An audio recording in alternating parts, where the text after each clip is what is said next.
All right, so here's a great example of how we can have a so-called callback in literature in this book, which is very easy to read. Not that I've read it well aloud, but just in terms of trying to get people excited about reading hard copy that would not normally read brick and mortar books. So I saw a thumbnail in the suggestions and didn't click on it that said something about literature, the joy of discovery versus, what was it, discovery versus recognition. And I've never heard it quite put that way.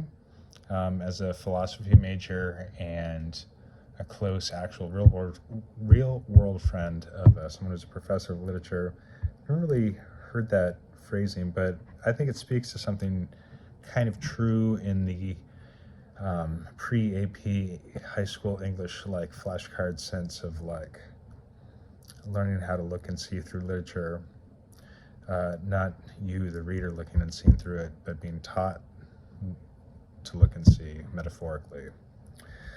Anyhow, this has both the joy of discovery and recognition, maybe a little bit of both. Or if I was going to do a homework assignment of a 250-word essay, which one do you think it is and why?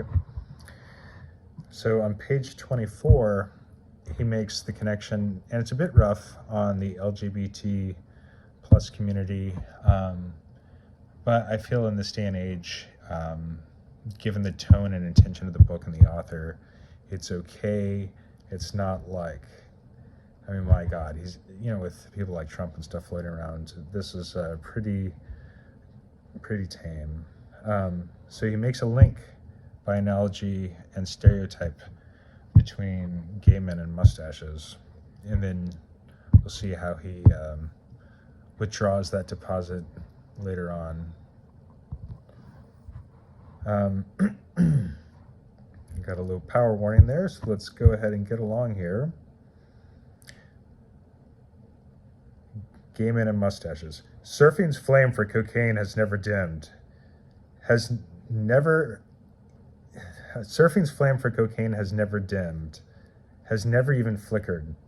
She has loved her cocaine virtuously, decorously, passionately, almost monogamously since as long as I've been around.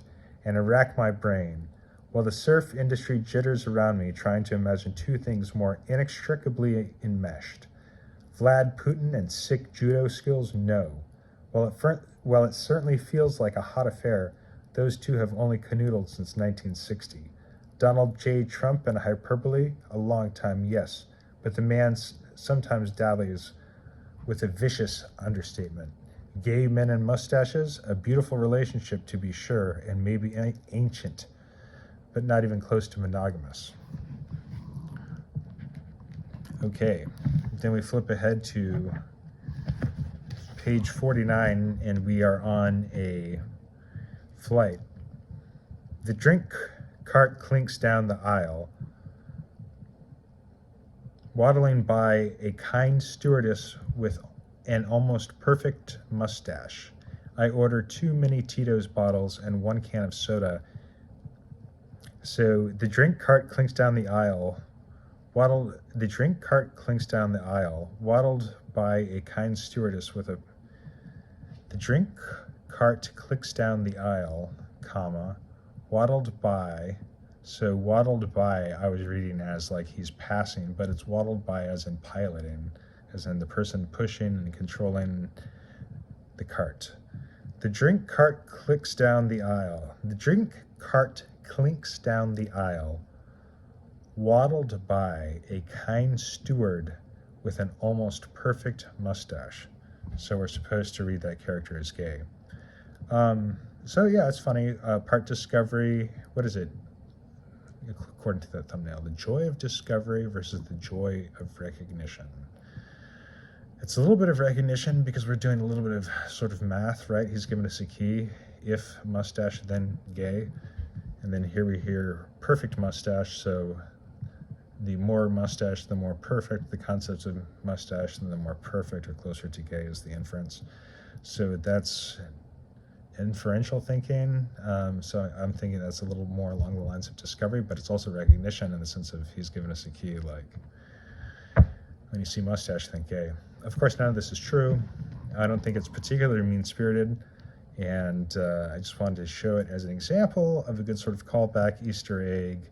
Also, it creates an intimacy, or a sense, in the positive sense of the word, a sense of conspiracy, as in the way that Daniel Dennett uses it when he describes the theory of comedy. So we have an intimacy with the author and his thoughts.